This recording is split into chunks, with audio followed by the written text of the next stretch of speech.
Riya Sangeeta Shivcharan. I am Sai Santosh Shinde.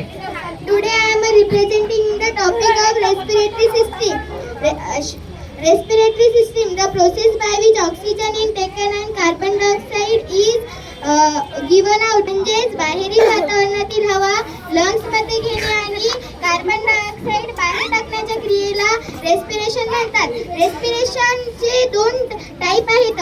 एक external respiration, दुसरा internal respiration. External respiration carbon dioxide आणि ऑक्सिजनची देवाणघेवाण lungs आणि ब्लड मध्ये होणे याला एक्सटर्नल रेस्पिरेशन म्हणतात. ऑक्सिजन आणि कार्बन डायऑक्साइड यांची देवाणघेवाण ब्लड आणि टिश्यू मध्ये होणारा इंटरनल रेस्पिरेशन म्हणतात. श्वास घेताना नाकावाटे घेतलेली हवा श्वासनलिकेच्या दोन शाखांमार्फत